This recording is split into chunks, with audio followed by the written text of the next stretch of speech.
Just a quick warning, this podcast series contains discussions about crime, trauma, sexual abuse, drug use and suicide. Listener discretion is advised.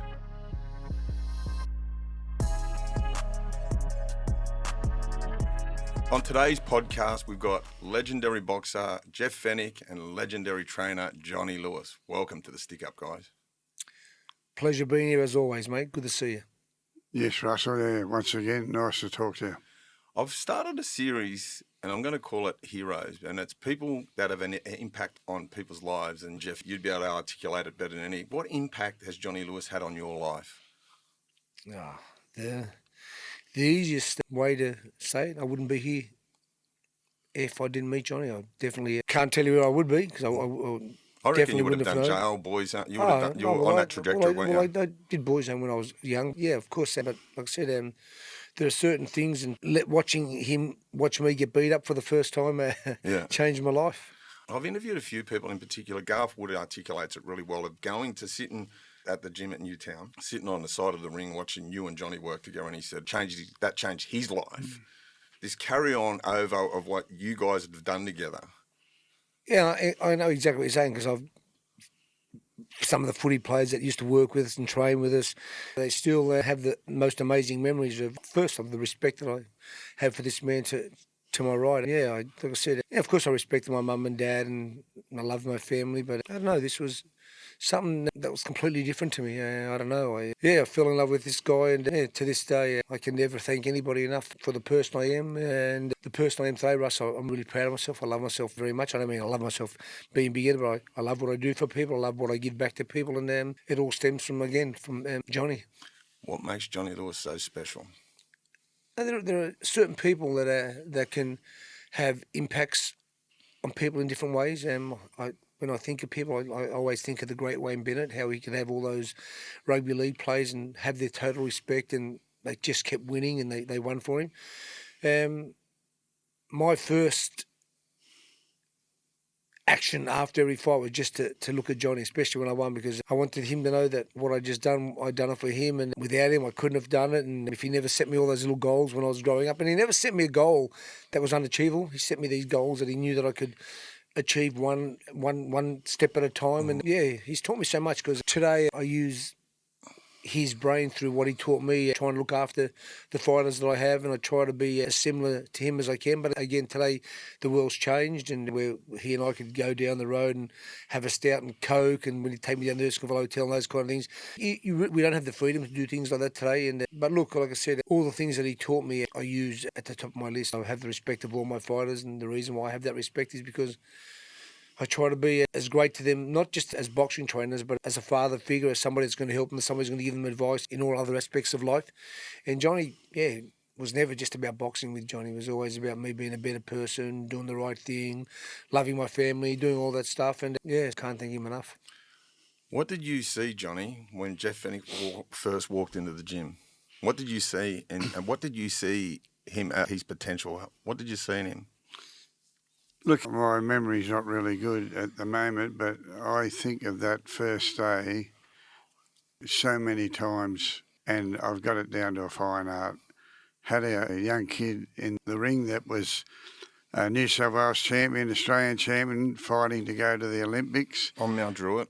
And Mark Cribb. Mark. And anyhow, we were going through the punches, and I saw this little kid come through and sit on the seat and just looking, and I happened to say to him, mate, we need to get some sparring. And before I could say anything else, this kid said, I'll spar him. And I looked down, there's a little skinny kid just sitting down, and I said, all right, mate, but we don't do things like that. And I remember I said to him, mate, if you want to do some training, come up tomorrow night. And I think it was 5 o'clock or whatever. And I got there early, and an hour early, and here was this kid sitting out the front of the Newtown Police Boys Club, as it was in them days, ready to go. And when I went upstairs, that's what, here he is early, ready to go. And it was impossible what he did in such a short time. I don't think anyone in the world could emulate what Jeff did. And there's a thing that Jack Gibson used to say, you only take out what you put in. And that's why Jeff took out a lot. No one could compete with him in that. Like he just had he was mentally tough, he was physically tough. And there's a couple of stories that I remember.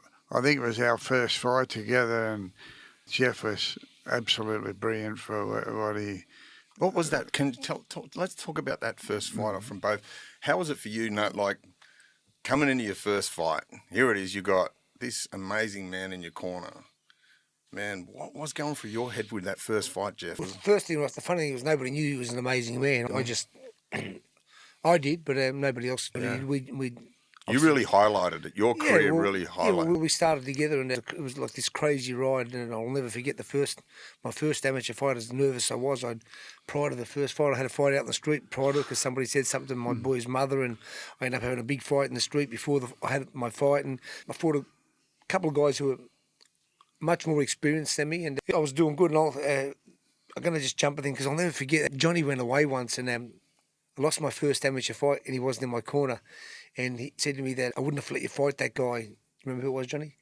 Joey Glover? Joey Glover, yeah. He was a really talented Tommy kid. was in your corner. He was in, but I fought him again and beat him straight after when Johnny was home. But I don't know, it was just, I don't know, like I said. Do you think when you went back and fought him was the confidence that Johnny brought to your corner that was the definitive factor?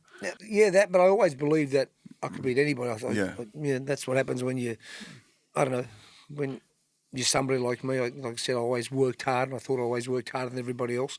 And I tried to prove that every time I went for a run, and the boys would stay with me as soon as I would just flick the switch, I'd leave them a kilometre, and so I always... But like I said, I think the thing was, I don't know, when I watch myself as an amateur after 12 or 13 fights, and I don't really believe, or I can't believe what I done, because although I was competitive against everybody, I didn't have the skill level because I'd never done it before. And it just, I don't know, I honestly believe this, and Johnny will say this, I was born to do what I end up doing. And I found it by accident. I found it at a late age. And like I said, just think of 12, 13 fights. I'm fighting in the World Cup in Rome against guys who had hundreds of fights. I came third in the world. I travelled the world. And although I lost a lot of my international fights, because I only had 13 and 14, 15 fights fighting guys who had hundreds of fights, I was always competitive. And Johnny just kept saying to me, just stick at it. I'll never forget that he wrote me a letter. He wrote me a beautiful letter when my father passed, but he also wrote me a letter when he went away with Jeff Malcolm to Honolulu.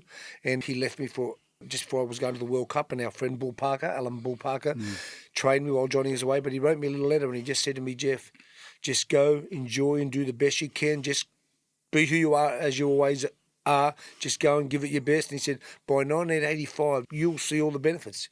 And I didn't know I was going to be amateur, but in 1985 I won the world title. And it was just that he wrote me this letter. And like I said, I don't know if Johnny could see the future, or just between us we had this amazing thing that just clicked. And like I said, iconic. It's like what you guys have got is iconic. Like you talk about coach. But right, it's like Johnny said, if you think, like I said, if you go back through the history of any sport, think of anybody. Like, so I started boxing at 17 and a half. That's a late start for boxing. Jersey Flag when I was SG Ball, Jersey Flag, I played Matthew Shield. So I want to be a football player. But just think, from 17 and a half, 19 I went to Olympics, 20 I was world champion, 23 I was three-time world champion. I don't think it's ever and I'll never get replicated in any sport. And people, it's crazy. But like I said, I just believe that I was born to do it. And the only thing that I was missing was Johnny Lewis, and that was it. He gave me the discipline. He like I said, he set me those goals, and everything else just fell into place. Tell me what it's like walking back. I'll get it from both of your perspective. What's it like? So you're walking back in your corner. John's in the corner, and what confidence?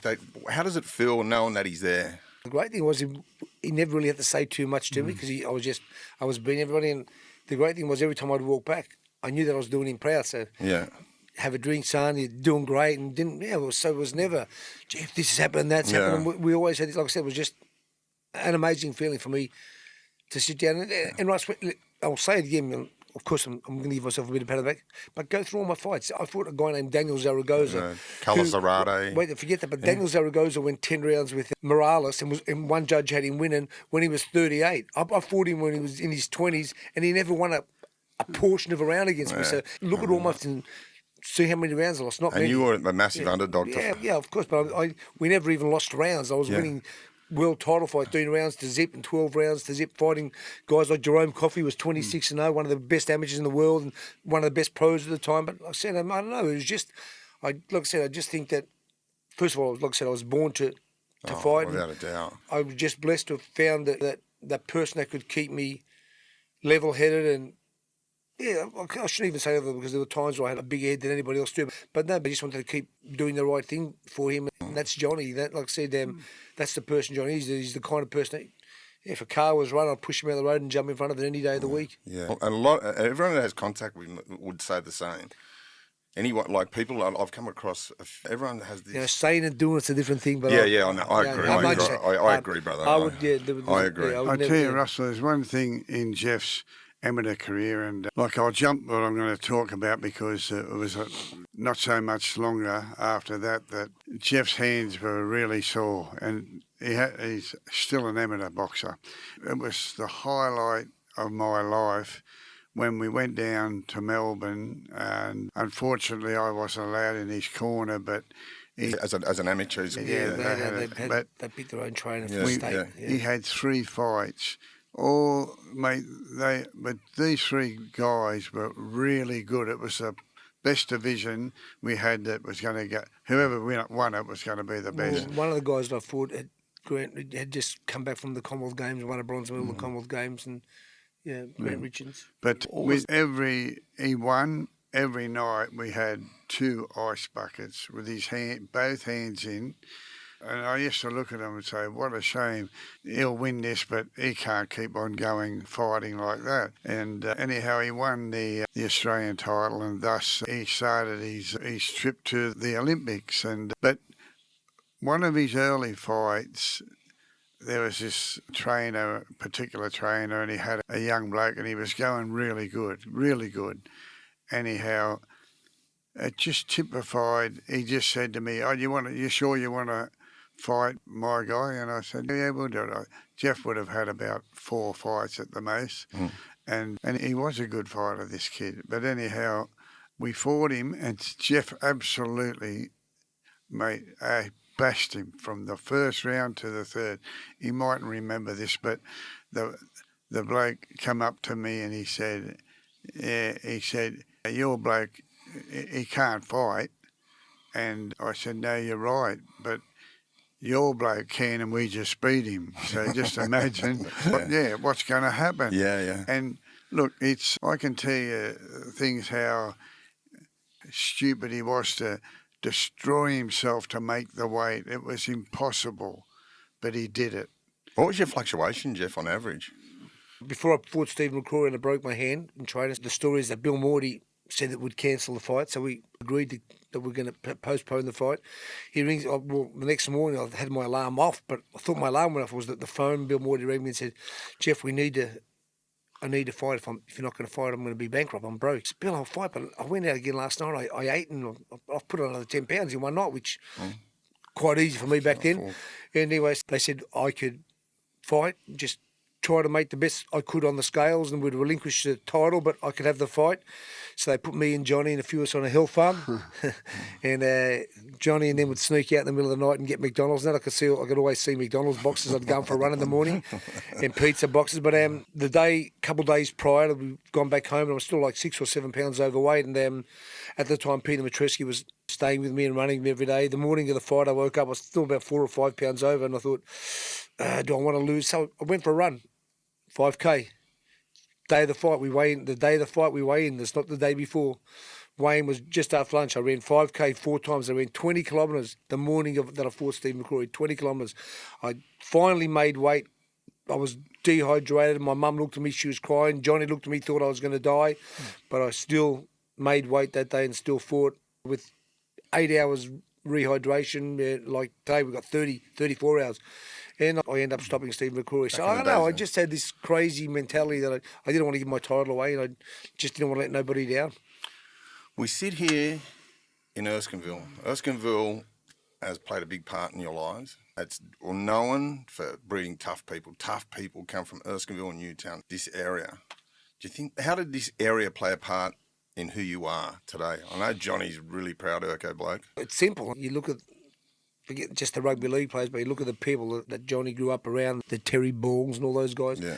They were hard men, and they were loyal men. They had a set of ethics that if their best friend broke them, they were no longer their best friend. You know, I grew up around that and grew up around listening to Johnny's friends talk, Loopy and all his great old friends, and it was not just an eye, but it was a lesson in life. It was something that you got the best of both worlds. I live by today. I still live by all the morals and the things that I live by that today. That's why, like I said, that's why I'm proud of who I am today, because I'm still that. You know, you're still that bloke. Yeah, like I said, anybody that says they stay the same when they become rich and famous, bullshit, because fame or fortune changes everybody, changes automatically, and that happened to me. But to this now, I think of that all the time. I try to find that old person that I was, and I've found him. I'm really happy in my life.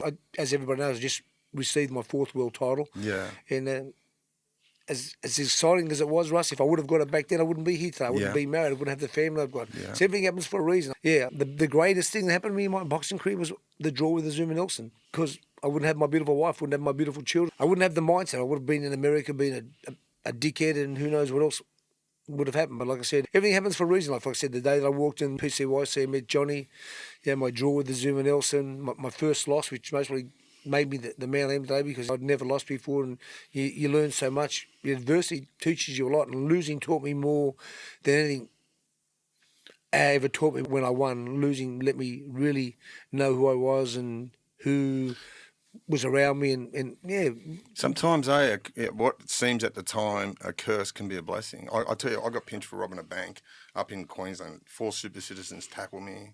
I thought that, and one's give me a couple of punches in the head, and he said, I just saved your life. It was the biggest blessing of my life today, because I am here today. I've got a successful business. I've got this, obviously got the podcast, and I get it, Jeff. I really relate to exactly what you said, and that's a really good message to anyone that's going through a hard time at the moment. You're most probably sitting in a blessing. Yeah, definitely. And like I said, Russ, 2.5 years or 3 years, had I went to bed that night, I'm dead. I would go to, if I fall asleep, I'm dead. But for some reason, the what boys, happened there, Jeff? What happened? Well, my father died at 57 from exactly the disease I had. My dad had heart problems, but my dad had plastic valves from in his early 20s. And like I said, I was just feeling sick while I was overseas, and feeling really weak and tired and lethargic. And of course, I'd never let nobody, I never complained. Yeah. Me being that idiot that I was, and not tell anybody how bad I really felt. And I went to bed that night. The boys all went to dinner, and because I didn't go to dinner, they were thinking I didn't look well, and they said one of the boys said Jeff looked a real bad colour. So I don't know, one of them stole my room key, one of my room keys, and brought the ambulance to my room, and the rest is history. Had the ambulance not come and done emergency surgery to replace my valve, I wouldn't be here today. So like I said, it's crazy. The world's crazy. Universal, hey? It's that universe stuff that looks after you, look out for you. And like I said, I'm this guy who just believes in working hard. You'll get your results and stuff, but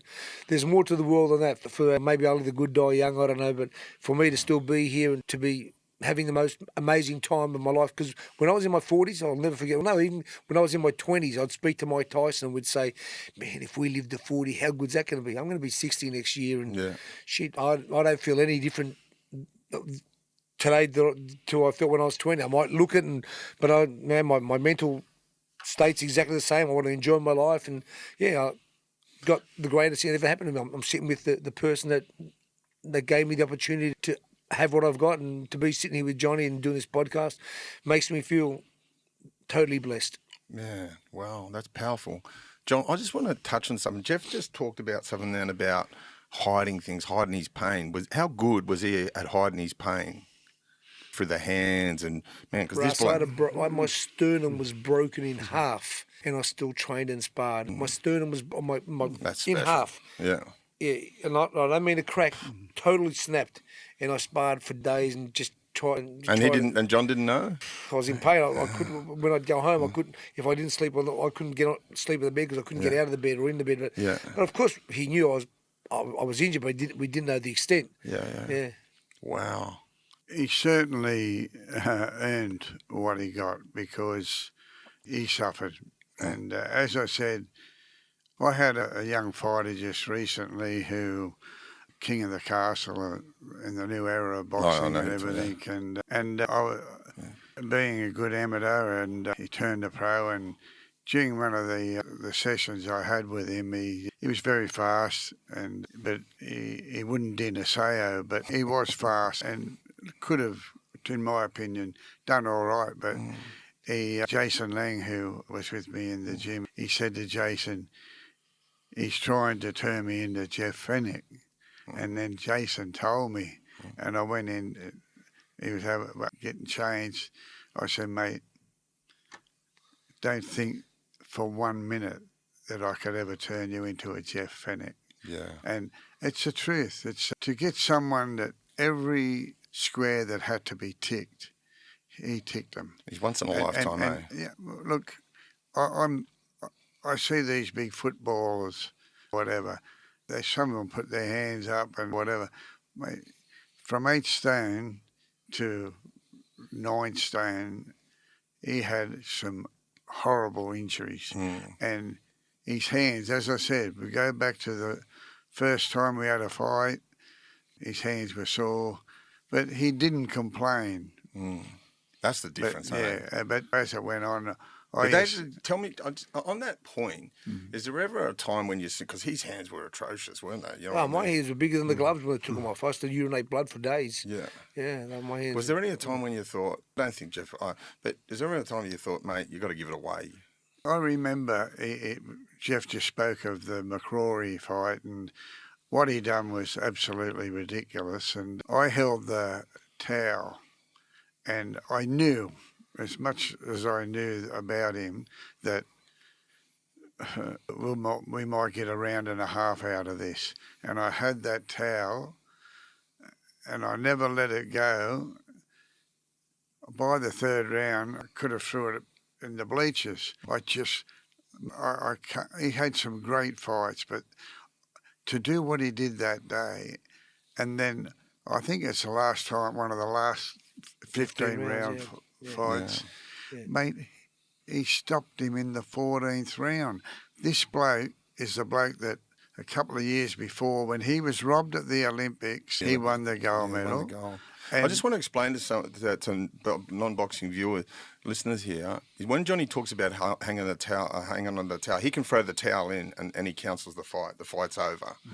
And, man, that would have been a long time hanging on to that like that. I knew that it had all come back from, like, we all decided that's what we're going to do. We'll fight, but if we win, we lose the title anyhow. If he won, he gets the title. But Jeff wasn't going to let him win the title. Simple as that. That's a motor and a half. And I hate regrets, but it irks me when we consistently read that we've never won a gold medal in the Olympics for boxing. And Jeff won the fight, and the first time ever and the last time ever, some panel, the jury overturned my decision, took it off him. And look, there's no doubt Jeff would have been our first Olympic gold medalist, and that hurts me. That's always a hurt in me, because I didn't dream ever that we were going to go professional and do what he did, and he was robbed of that, and it's hurting. I can tell. I can still, Russ, I'll talk about something else. You know how we're talking about earlier about Unity Boy Association and stuff. I'm a father today, and I try to get a message out to people. When your son or your daughter says this, I'm going to Joe's house or Jack's house or Johnny's house, go down and check up on them every now and then. See how many times they're there, and find out who your children are with. What's the family? Because like I said, I look at my life today. I'm blessed to be around some amazing people that are successful in business and that, but that don't need nothing. They just, you sit down and have dinner with and you have a great time. Like I said, I go out to dinner every single night of the week with amazing people. I can mention more, but like I said, they know they're listening. And I just think if you want to be a good mother or father, and I'm sure everybody does, go down and check up who your son and daughter are mixing with and find out about the family that they're there with. Because like I said, I'm blessed. Every single day, 365 days of the year since I was maybe 11 or 12 till when I met Johnny, I sat at a pool hall, snooker hall at Emmel, on Emmel Road there. And my friends, we'd go out with get in trouble, would steal things and that, but then with their money, I'd use my money for other things, but with their money, they'd go and buy marijuana and they smoked every single day. Not one day in my life and they passed me the bong 10 million times. I didn't try it once. Not once. I didn't try it. Listen, everybody I take to visit Mike Tyson, they'll all smoke weed with him. If they've never smoked before, I've never done it once. I've never done it once. My mindset is I don't want to do what other people, and at this day, and I love it when I do my public speaking engagements, and I tell them I was able to say no. And if you're able to say no, look where I am today. Look what I've got today. Jeff, I want to touch on something about this toughness, right? Because you are the bloke have got the best message ever for adversity. You're fighting, your hands are broken. Every time you touch them, man, that hurt me more when I punch somebody. It hurt me more than it hurt them. Yeah, on a lot of occasions. Let me go and tell you that there's this distance when you're about to throw that punch. It's going to hurt. Like, what goes through your mind to fucking go, yeah, bang, there it is. I don't give a fuck how much it hurts. I've been pretty blessed that I credit all that stuff to preparation. I went through it in the gym. Yeah. So even in sparring, my hands were hurt. I had needles while I was sparring. I was blessed to have a man by the name of Johnny Guttenbill and Steve Lockhart who massaged my hands and got me ready every day. Never used ice once in my life. Towards the always in heat so I could use them the next day. But like I said, I don't know. Like I said, I had a couple of reasons. One, because I would never say I was hurt, and the other, I always wanted to do Johnny proud. I wanted to win, so I don't know. With that combination of little things, I went through the pain. Through the pain, like I said. But the pain that I went through when I went home in the nights, for the first few nights, right until my hands settled down. Nobody can imagine. I went to hospitals. Nobody can imagine how much pain I was in after those fights. And when I'd go out and see people, nobody could touch my hands because they were so swollen. But like I said, I don't know.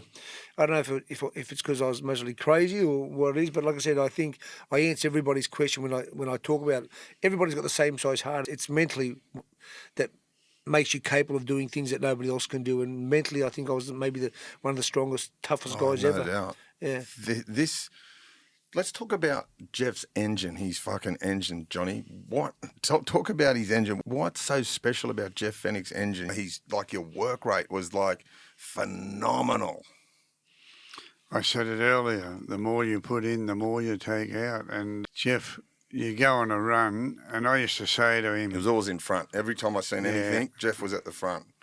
We were doing fine. We weren't going to get any fitter. And he said to me, I'll run with you, which is very slow. And we ran, and then maybe a mile ahead I saw a couple of bobbing heads. He couldn't help himself. He left me, and he had to beat them.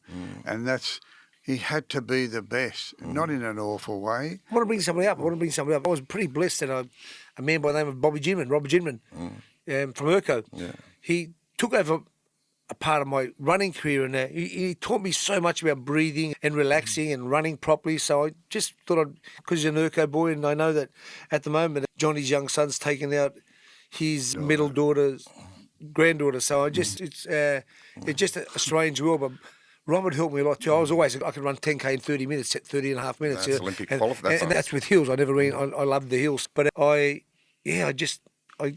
want to just say that Robert Jim going to Centennial Park and doing the Urco Hills there in the park there helped me so much in my. But that in itself, did you ever think of a career in athletics or anything like that? 10 to run anything under 40 for a 10K. Mate, all I ever wanted to do was be a rugby league player. And if I could give all my belts back, I'd do it tomorrow. But would you? Yeah, 100%. Yeah, but I was just blessed, like I said, that I met this guy here and. Here we are today because of him. How much of Johnny Lewis is in you today? You know what? I got to be honest in front of Johnny. I love him so much, and there's a couple of things that have happened in our life later on, and everything happens for a reason. Like I said, we're here. But some of the most important things that he taught me, I feel that a little betrayed by him. And when I've spoke to him about it, and I understand about loyalty and stuff, but for me, it's either black or white. If anybody, to this day, if anybody did a thing to this guy, I'd go to jail and be dead. But I'm just saying, like I said, I don't want to bring names up, but some of the people who I thought were the closest people ever to me have betrayed me, and that's life. And what hurts me the most is that I still see Johnny with them and stuff, thinking that if that was Terry Ball or somebody and one of these mates done that, mate, we wouldn't be sitting here talking about it because they wouldn't allow that. But then again, I do understand Johnny, because Johnny's, although he knows everybody, Johnny's got a different mentality. Johnny maybe the softest guy that wants to help everybody in life. Yeah. But like I said, that's just life. And like I said, again, I'm just blessed to be able to sit here, talk to you today, and to talk about the man who put me here. Like I said, I doubt very much if I would have been on the earth today if it wasn't for this guy. Yeah. Because I remember personally being in jail with all these really good arm robbers come from there, like Johnny Hazel, Bobby Astor, Kelly. I wasn't bad. Yeah. Yeah, you weren't bad. I did use it. I wasn't an arm robber. But they all had stories of you, like they just said, like from Urco, he said, we'd be out having a fight with some of the bigger kids, and Jeff would just turn up. He said he was always built to be a fighter, like they. Don't worry, mate. I've knocked out more bouncers than most people my size, and yeah. And there's a legendary story about you fighting was he a Canterbury front rower? Oh yeah. There's all these folklore stories about Jeff. That's not folklore, it's true. But and just recently, something happened, Russ. I won't mention it, but I'll talk to you about it later. But I had a couple of people come and visit my house and ask me a question about something in 1986, which was pretty crazy. And so I just like I said, the world's changed. Like I said, all I can say today is that everybody in life, we've gone through certain things, but I think the saddest thing is that the world's changed so much, and people are trying to bring things up that happened 30 and 40 and 50 years ago. I'm not saying that people shouldn't be accountable for certain things, but before anybody's going to throw stones, or anybody's going to throw darts, think about what you've done yourself. And that's why, Russ, I just try to be everybody's friend. I try to give back as much as I can today. But that's Johnny. Yeah, of course, that's what Johnny taught me. Like I said, I've no doubt I've made mistakes and done things that I regret. You can't change them, Russ. But you can make other people's lives better, and give them good memories. That's what I try to do today, mate. You do. I hear like everyone, we do a post with you or anything with either one of you, and everyone sends me 100 stories of what Jeff, both of you have done. Let's talk about what was Jeff's toughest fight for you as a trainer. Mate, let me first say that every fight we had was tough, because we were most probably 2 years earlier to be fighting who we fought each time. It was always a big ask, but just knew that I had someone super duper. Do you reckon that's very similar to a racehorse trainer when you just see something come through? I always look at that. He'd beat Winks. Yeah. If you put them together, he'd win it. But look, there was break his legs first for a race. Whatever it takes. Whatever it takes to win. Now, we had a fight with a Puerto Rican. Victor Collages. Great fight. Well, you wouldn't believe when you said that. I was just obviously knowing that Johnny's memories are all there, but I was going to give you a little wink and say Victor Collages, but you brought up with our memories. Not too bad. That was my toughest fight by far. Yeah. But what happened was he fought good boxers. He fought boxing punches. Everyone had something more than him, but he just grew with each fight. The better they were, the better he became. Every fight, he just progressed, and it was wonderful how we were able to go up each time. But Victor Collages, I remember, I think I was at Jeff's place, and he threw an uppercut, and the bloke's feet went up. Knocked the guy right, an Italian guy, Manser sticker off the ground. Anyhow. Mate, he came out, he was good. He was very good. And in the first round, he hit Jeff with a big uppercut that he took fairly and squarely on the chin. And it had to hurt, no matter how hard he hit. I had days where both hands just dropped beside my side. I was kind of knocked out for a couple of seconds. But standing up. He made a mistake. He made 2 mistakes, Collages. One of them was that he admired his handiwork, and by the end of the round, Jeff had come back and he was as good as gold. But as the fight went on, he started to get dirtier and dirtier, headbutt and elbows, and he brought a good one in, and Jeff, he'd been doing it since he was 5. He put a headbutt butt on him, and the referee virtually said it right, he's both done it, but, and mate, Jeff give it to him. And the one thing, if you look at that fight, after a little bit too long he was when stopping it, because Jeff was really hurting him, and that bloke was standing up with Jeff belting him, and as soon as he stopped it, you seen Khalid's just collapse. Yeah. Such was his heart. He was a real champion, a real champion. You broke his spirit. I had a broken right hand. I had a broken right hand, so obviously I got injected as always, but the crazy thing was that it never lasted. Like, yeah. Is that what your game plan is? You're fighting a fighter like that? The adrenaline in this fight, and when it was getting the 10th round, it pumped all the marcade out of me, so I was in a lot of pain. Yeah. Yeah, using my left hand for a lot of the fight. I've had a broken finger. I played rugby league with a broken finger. Fucking, and I was playing 5'8", and fucking every time the halfback would pass me, man, a broken hand, punching someone in the face, that's another form of toughness. Consistently. Yeah. You guys were always lifting the game every fight. Then you go on to fighting the great Carlos Zarate. I'd love to get a bit of a commentary on when that fight was announced, because people he was.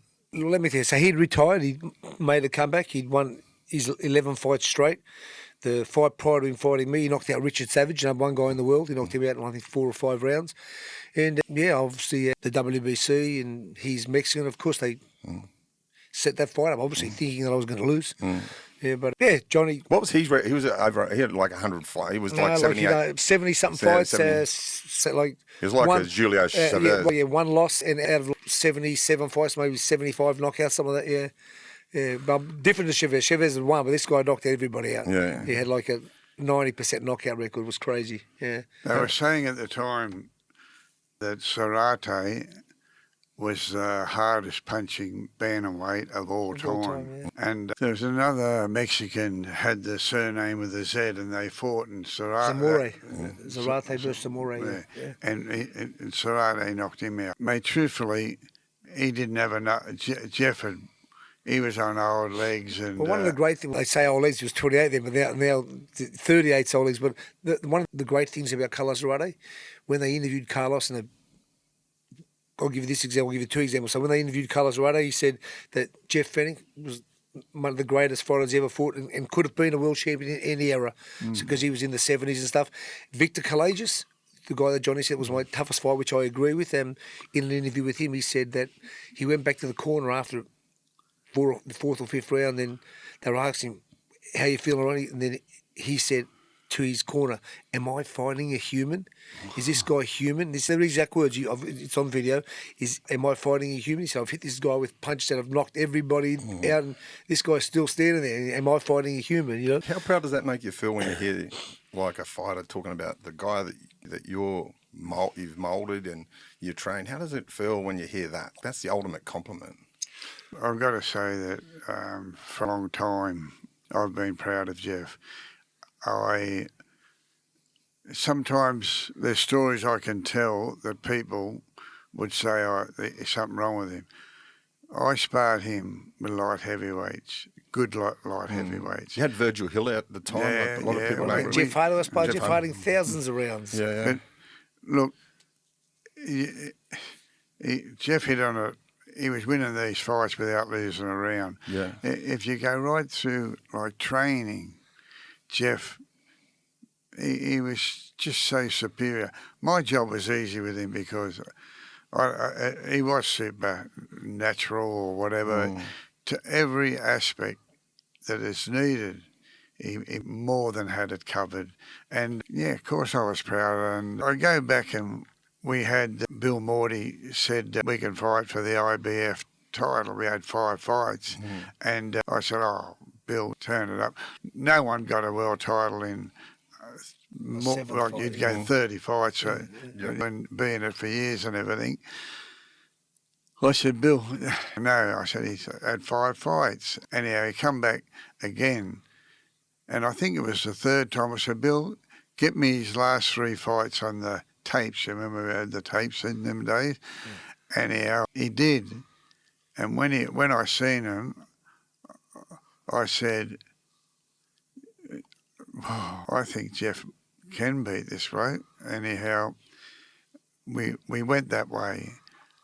And I remember Yagoki Shingo, they had a thing in the paper about Jeff fight for the title, and they asked all the experts.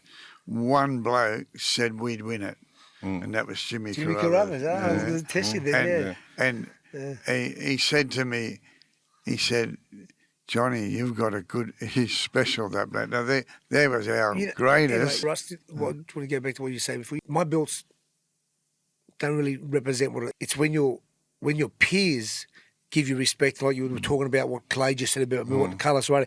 If you hear what Chavez or Roberto Duran when they've watched my fight, so Chavez, when I got my fight, said, I was at the fight, you beat Nelson, convincingly, but when it comes from your peers, that's when you know you made it. If you're a good rugby league player and the old rugby league players talk about you, and they mix you, then you made it. When I get off the plane, go to Vegas, and there's a convention or something on, and all those fighters around, they're all around me, like Holyfield, Tyson, all those guys, then you know you made it. I'm proud of what I've done. Yeah, man, that must be such a buzz. Yeah. Just this combination you have, and I don't know whether you used. You guys have Australian iconic relationship for the team. You were just the most iconic team. I don't know anyone who's achieved more as a team than you, like together. Again, like I said, when I think of people who are similar to Johnny, I think of the guys like the Wayne Bennett's, the Bellamy's, who can keep these guys, and it's different. Like Johnny, I was an individual. They're doing with the team, but individually for him to keep me where he kept me and to do what he done was a pretty amazing job, because I know who I was. Was there ever a time that he had to pull you up and say, hey, mate? Oh, no. I'll never forget the first time I won the world title, and I walked in the gym door after that, and I'd been out doing what most wheelchairs celebrated with. And he said to me, son, see that door you just walked in? He said, turn around and get the fuck out. I walked out and I'm crying my eyes, I'm fucking crying. But he just reminded me. He said that I'd change. And look, like I said, fame and fortune changes everybody. All of a sudden I'm going place, I'm getting everything for nothing, doing whatever I wanted to do, Russ, which, like I said, again, I'm not proud of today, but that was part and parcel of what came with you being world champion. He reminded me, like I said, he's reminded me on many occasions. There's a side with Jeff. We had the gym full of kids. Everybody in that gym had new Reebok shoes on. I remember he was sponsored by Reebok. He done that out of his own money, his sponsor money. He continuously and consistently looked after all the kids say to me, I love Jeff, how he used to give us this and give us that. I remember once we were going to, I think it was for Cerebral Palsy Day over at Manly. We had the bus, we're driving there, and he said, pull up here. And I said, what are you doing? He said, just pull up. And next thing he come out with boxes and boxes of toys, and we went to the thing and he donated all. Mate, he's a giver. And as I say... And so are you, Johnny, though. You've got legendary stories here. And listen, giving, again, let me interrupt, I love it. Giving's not about giving toys, but giving time and giving mental help to people who need it. And that's Johnny. We're all did. Of course, like I said, of course, I knew what the kids would love that day, so I done that. Yeah, but what Johnny's given, you can't put a price on. There's no money can buy what somebody gives you. When they can give you something mentally and make you a better person, you can't put a price on that. I agree. The gift of time is the best gift of ever, isn't it? 100%. And knowledge. Yeah, 100%. Yeah. And you share it freely. That's what makes Johnny so special. Like, I remember Johnny coming in with Costa at the Long Bay when we were there. You brought Costa. But you guys have done heaps of jail. I mean, you're going out to Park Lee. When White Brothers were there. We went everywhere. Yeah. Alan Goldman, boys are telling me he was walking for a You look at some of the people like Alan Jones, what a beautiful man. He wrote one of the parts of my book, one of the good parts, he wrote his little part. And when I think of Alan Jones, when he speaks about he makes you believe if he tells you can fly, you're going to go up the top of the window, you're going to jump out and fly. Mark Boris is the same. Yeah. I've got this relationship with Mark at the moment. Since I've done Celebrity Apprentice, just amazing people. I'm still my great friend, David Ginge. All those guys have played little parts in my life and done things for me. But I feel that all that I give back to them is all stems from what Johnny taught me. Yeah, but you would never get into people's lives without the humility of his humility. Like I said, they all love me for the person I am, and the person I am is, like I said, is because of this guy that's beside me. I had a moment the other week. I went to a TikTok influencers party, right? And went to this big fucking penthouse down at the pier, and I'm sitting there going, "What the fuck am I doing here?" And it's that moment, because that's that now drill boy in me, doubting myself, going, "Fucking, what am I doing here?" And then this other voice coming into my head, which I picked up, like listening to you guys, and I'm meant to be here. I'm meant to be here right now. Yeah. That's where I'm meant to be. And I picked that up of listening to you guys. If you're in fucking so I'm gonna just give this. Let's leave on this number. I'm gonna give this last story about how much that Johnny changed my life around. So I'm now training Mike Tyson. Wow. In Las Vegas, we're in LA. I'm there with a couple of people. One of them was a billionaire that was with Mike and I, and we're at the UFC. We're all getting ready. We're all just about to go to this man's massive house down the beach at Malibu. The limo comes. Of course, Mike flicks me in their limo. So there's me, Mike, this very wealthy man, and a few other people, and we're in this car. We're just going down the expressway, and told on the phone, Sue just said where I was going, this big party. Everybody's going to be there. Mariah, Pamela Anderson, every person was anybody's going to be at this party. They're driving down the expressway, and they all started to smoke weed. I'm thinking, oh, it's killing me. So I'm putting the window down. All of a sudden, they get some cocaine out. I made them stop the car. I got a taxi, went back to my hotel and stayed on my own. Just me. I just didn't. That's a good message. I was just going to have a drink, and alcohol's no different, but it's legal. But I'm just saying, it's just me. I didn't want to be around that. That's what makes you a champion. I just didn't want to be around it. And I mean, I've been around this guy, and the only thing we ever, like I said, we'd have a stout and coke together, and we'd sit down, and I'll never forget the beautiful times I had when Johnny had his beautiful house, and I had a house on the Central Coast, sitting there with those beautiful people that we met, the McInerney's, and it was crazy. I had the most amazing life. You had amazing. Thanks to the most amazing man. Thank you guys for being a part of it. You know what I mean? Just to people as a young fella looking up to you, just watching these fights. And I mean, I'll tell you a story. You were fighting. I'm trying to think it was, but I was at Cabravale Diggers Club, and you were fighting someone, and a few of the people you were fighting. I think it might have been the Thai Smart Packaroon, and a few of them were going for him. Me and this bloke out here that's with me today turned on them all. And we got charged with about 8 assault charges because they were going for Smart Packaroon, and we were just pissed off that they weren't going for the Aussie. He was another dangerous opponent. Great fighter, yeah. And that was a wonderful performance. That one. Again, let's get back to the greatest performance ever. Is our performance is being able to try to help change people's lives. That's the performance that we need to talk about. What I've done is all beautiful and past in history, but what you continue to do to help people, Johnny, like you do every day, you're training people, helping people, and talking to people, because I know they all love you, and we're blessed to have you on. The longer that you're on the earth, the better this earth will be. I love you, Johnny Lewis. Yeah. I can only say that he lifted me up in my life too, very much. What a blessing. What a blessing. Thanks, guys. Thanks for being here. Hey, Ross, pleasure, mate. Thank you. Thanks, Russell.